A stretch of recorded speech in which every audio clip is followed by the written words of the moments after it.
Transport vositasining haydovchisi quyidagilarga majburdir. A. Yo'lga chiqishdan oldin transport vositasining texnik sozligini, tozaligini va to'liq jihozlanganligini tekshirishi. B. Harakatlanish vaqtida transport vositasining texnik sozligini ta'minlashi. V. Harakatlanishni boshlashdan oldin yo'lovchilar transport vositasida joylarni egallaganligiga, transport vositasining eshiklari yopilganligiga, yo'lovchilar tashish uchun maxsus jihozlangan yuk transport vositalarida yo'lovchilar tashiyotganda qoidalarning 24-bandi talablari bajarilganligiga ishonch hosil qilishi. G.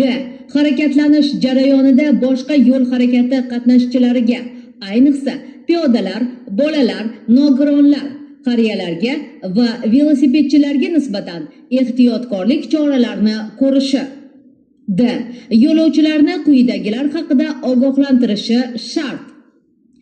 Harakatlanayotgan vaqtda avtomobil salonidan tana qismlarini qo'ldan tashqari chiqarish taqiqlanganligi. Transport vositasi harakatlanishni boshlashidan oldin xavfsizlik kamarlarini taqishlari ushbu qoidalarning 9-bandiga muvofiq. Mototsikl, moped va skuterda harakatlanayotganda esa motoshlem kiyishlari va uni qadab olishlari zarurligi. Y. Sutkaning qorong'i vaqtida va yetarlicha ko'rinmaydigan sharoitda majburiy to'xtagan transport vositasining haydovchisi ta'mirlash maqsadida yo'lning qatnov qismiga chiqishdan oldin nur qaytargichli maxsus jilet kiyib olishi. Yengil va yuk avtomobili, avtobus va g'ildirakli traktorlar haydovchilari. Yo. Ichki ishlar organi xodimlarining talabiga ko'ra mastlik holatini aniqlovchi maxsus tekshiruv yoki alkogolli ichimliklar, giyohvandlik vositalari, ularning analoglari, psixotrop yoxud kuchli ta'sir qiluvchi moddalar ta'sirida yoki o'zgacha tarzda mast holatda ekanligini aniqlash uchun tibbiy tekshiruvdan o'tishi. J. Harakatlanish vaqtida avariya holatini yuzaga keltirmasliklari. Z.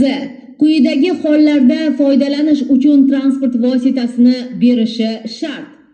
Ichki ishlar organlari, Milliy gvardiya, Davlat xavfsizlik xizmati va O'zbekiston Respublikasi Prezidenti Davlat xavfsizlik xizmati organlari xodimlariga qonunchilik hujjatlarida belgilangan hollarda kechiktirib bo'lmaydigan xizmat vazifalarini bajarish uchun, shuningdek, yo'l transport hodisasi tufayli shikastlangan yoki nosoz transport vositalarini olib ketish, shatakka olish uchun faqat yuk avtomobilidan yo'lakay yo'nalishda kechiktirib bo'lmaydigan tibbiy yordam ko'rsatishga ketayotgan tibbiyot xodimlariga hamda zudlik bilan tibbiy yordamga muhtoj bo'lgan fuqarolarni davolash profilaktika muassasasiga olib borish uchun, xorijiy davlatlarning diplomatik konsullik vakolatxonalariga va boshqa vakolatxonalariga hamda xalqaro tashkilotlarga tegishli transport vositalari, shuningdek yong'in o'chirish, konvoy, inkassator xizmatlarining transport vositalaridan foydalanishga yo'l qo'yilmaydi. Transport vositasidan foydalangan shaxs haydovchi talab qilganda yo'l orqasiga yurilgan vaqtni, bosib o'tilgan masofani, o'z ismi familiyasi, mansabi, ish joyi nomini, yo'l varaqasi bo'lmagan taqdirda belgilangan tartibda ma'lumot yoki xabar yozib berishi kerak. Transport vositalarini tekshirish yoki undan foydalanish huquqiga ega bo'lgan shaxslar haydovchining talabiga muvofiq o'z xizmat guvohnomasini ko'rsatishi shart. Xizmat vaqtida haydovchiga yetkazilgan moddiy va ma'naviy zarar uning talabiga ko'ra qonunchilik hujjatlarida belgilangan tartibda tiklab beriladi. Qonunchilik talablarida talab qilingan hollarda vazn va hajm parametrlarini o'lchash uchun nazorat joylari punktdan o'tishi.